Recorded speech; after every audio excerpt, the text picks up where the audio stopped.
हरे कृष्णा। दशम स्कंद 20वां अध्याय। वर्षा और शरद ऋतु का वर्णन। श्री सुखदेव जी कहते हैं, परीक्षित, ग्वाल बालों ने घर पहुंचकर अपनी माँ, बहन आदि स्त्रियों से श्री कृष्ण और बलराम ने जो कुछ अद्भुत कर्म किए थे, दावानल से उनको बचाना, प्रलम को मारना इत्यादि सबका वर्णन किया।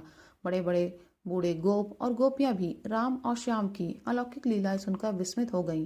वे सब ऐसा मानने लगे कि श्री कृष्ण और बलराम के वेश में कोई बहुत बड़े देवता ही ब्रज में पधारे हैं। इसके बाद वर्षा ऋतु का शुभागमन हुआ। इस ऋतु में सभी प्रकार के प्राणियों की बढ़ती हो जाती है। उस समय सूर्य और चंद्रमा पर बार बार प्रकाश में मंडल बैठने लगे। बादल, वायु, चमक, कड़क आदि से आकाश क्षुब्ध सा दिखने लगा। आकाश में नीले और घने बादल घिराते, बिजली कौंधने लगती, बार बार गड़गड़ाहट सुनाई पड़ती। सूर्य, चंद्रमा और तारे ढके रहते। इससे आकाश की ऐसी शोभा होती जैसे ब्रह्म स्वरूप होने पर भी गुणों से ढक जाने पर जीव की होती है। सूर्य ने राजा की तरह पृथ्वी रूप प्रजा से 8 महीने तक जल का कर ग्रहण किया था।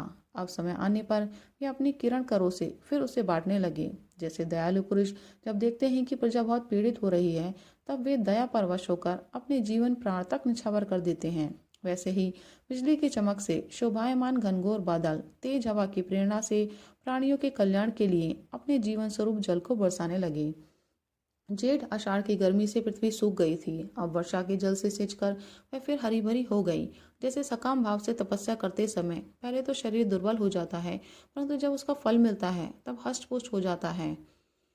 वर्षा के सायकाल में बादलों से घना अंधेरा छा जाने पर ग्रह और तारों का प्रकाश तो नहीं दिखलाई पड़ता, परंतु जुगनू चमकने लगते हैं।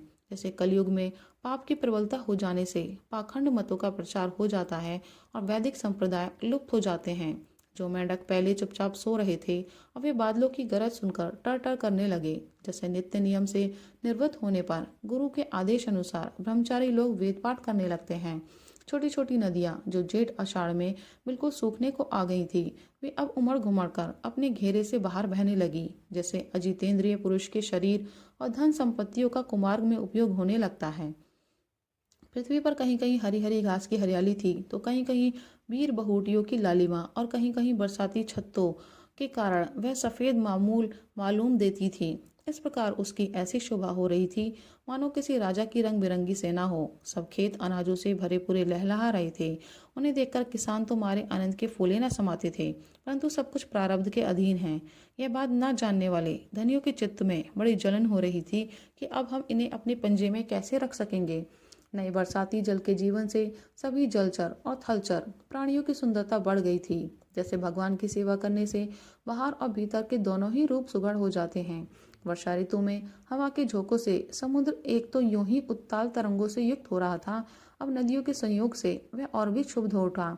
ठीक वैसे ही जैसे वासना युक्त योगी का चित्त विषयों का संपर्क होने पर कामनाओं के उभार से भर जाता है।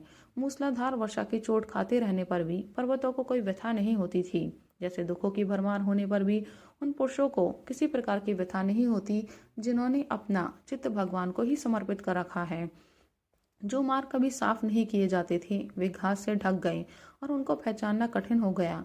जैसे जब दुजाति वेदों का अभ्यास नहीं करते, तब काल क्रम से वे उन्हें भूल जाते हैं। यद्यपि बादल बड़े लोकोपकारी हैं, फिर भी बिजलियां उनमें स्थिर नहीं रहती। ठीक वैसे ही जैसे चपल अनुराग वाली कामनी स्त्रियां गुणी पुरुषों के पास भी स्थिर भाव से नहीं रहती। आकाश मेघों के गर्जन तर्जन से भर रहा था, उसमें निर्गुण इंद्र धनुष की वैसी ही शोभा हुई जैसे सत्वरज आदि गुणों के क्षोभ से होने वाले विश्व के बखेड़े में निर्गुण ब्रह्म की। यद्यपि चंद्रमा की उज्जवल चांदनी से बादलों का पता चलता था, फिर भी उन बादलों ने ही चंद्रमा को ढककर शोभाहीन भी बना दिया था। ठीक वैसे ही जैसे पुरुष के आभास से आभासित होने वाला अहंकार ही उसे ढककर प्रकाशित नहीं होने देता। बादलों के शुभागमन से मोरों का रोम रोम खिल रहा था। वे अपनी कुहक और नृत्य के द्वारा आनंद उत्सव मना रहे थे। ठीक वैसे ही जैसे गृहस्थी के जंजाल में फंसे हुए लोग जो अधिकतर तीनों तापों से जलते और घबराते रहते हैं, भगवान के भक्तों के शुभागमन से आनंदमग्न हो जाते हैं। जो वृक्ष जेठ आषाढ़ में सूख गए थे, वे अब अपनी जड़ों से जल पीकर पत्ते, फूल और डालियों से खूब सज धज गए। जैसे सकाम भाव से तपस्या करने वाले पहले तो दुर्बल हो जाते हैं, परंतु कामना पूरी होने पर मोटे तगड़े हो जाते हैं। परीक्षित तालाबों के तट, कांटे, कीचड़ और जल के बहाव के कारण प्राय अशांत ही रहते थे, परंतु सारस एक क्षण के लिए उन्हें नहीं छोड़ते थे। जैसे अशुद्ध हृदय वाले विषयी पुरुष काम धंधों की झंझट से कभी छुटकारा नहीं पाते, फिर भी घरों में ही पड़े रहते हैं। वर्षा ऋतु में इंद्र की प्रेरणा से मूसलधार वर्षा होती है।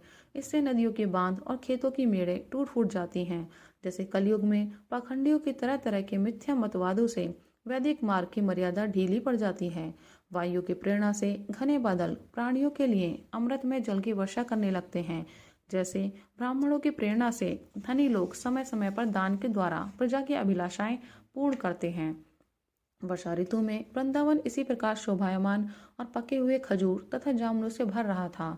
उसी वन में विहार करने के लिए श्याम और बलराम ने ग्वालवाल और गऊ के साथ प्रवेश किया। गऊएं अपने थनों के भारी भार के कारण बहुत ही धीरे धीरे चल रही थी। जब भगवान श्री कृष्ण उनका नाम लेकर पुकारते, तब वे प्रेम परवश होकर जल्दी जल्दी दौड़ने लगती।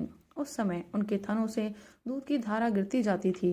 भगवान ने देखा कि वनवासी भील और भीलनियां आनंदमग्न हैं।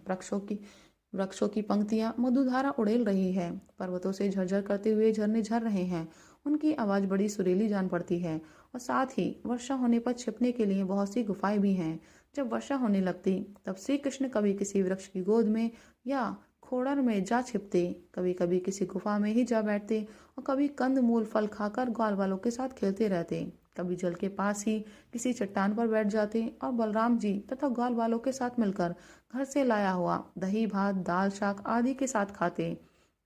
वर्षा ऋतु में बैल बछड़े और थनों के भारी भार से थकी हुई गऊएं थोड़ी ही देर में भरपेट घास चर लेती और हरी हरी घास पर बैठकर ही आंखें मूंद कर जुगाली करती रहती।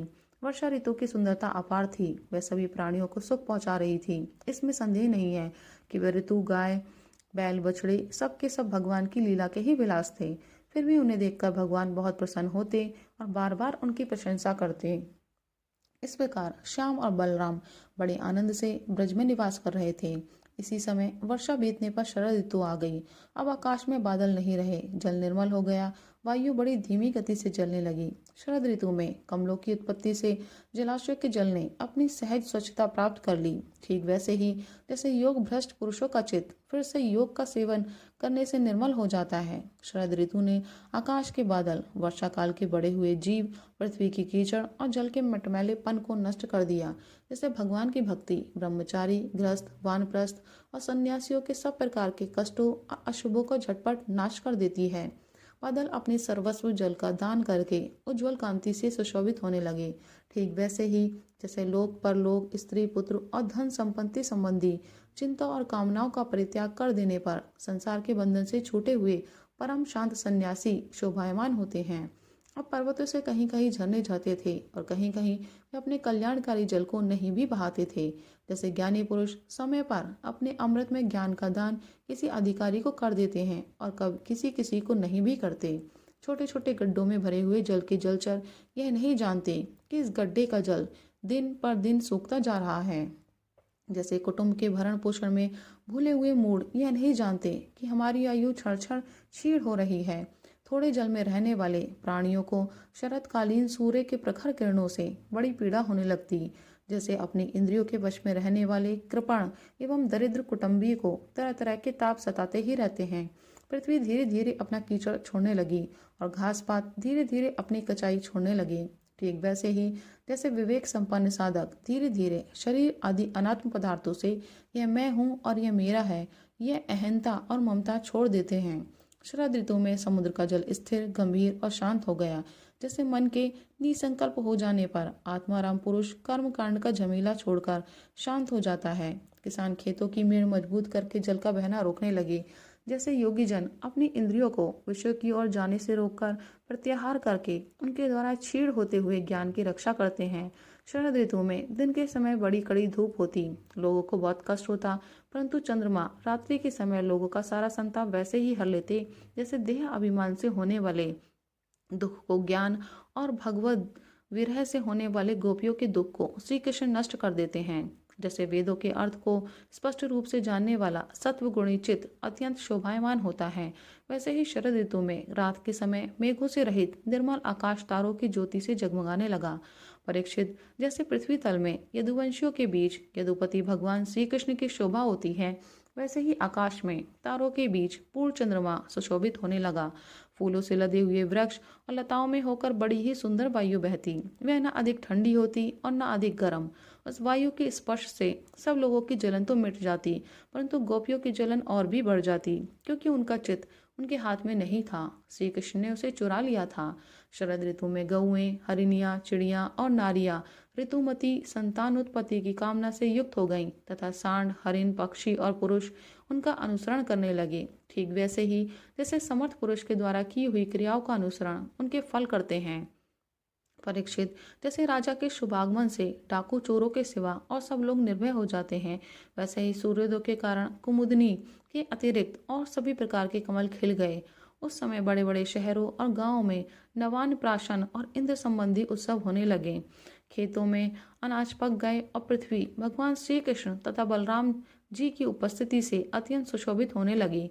साधना करके सिद्ध हुए पुरुष जैसे समय आने पर अपने देव आदि शरीरों को प्राप्त होते हैं, वैसे ही वैश्य, सन्यासी, राजा और स्नातक जो वर्षा के कारण एक स्थान पर रुके हुए थे, वहां से चलकर अपने अपने अभीष्ट कामकाज में लग गए। राधे राधे।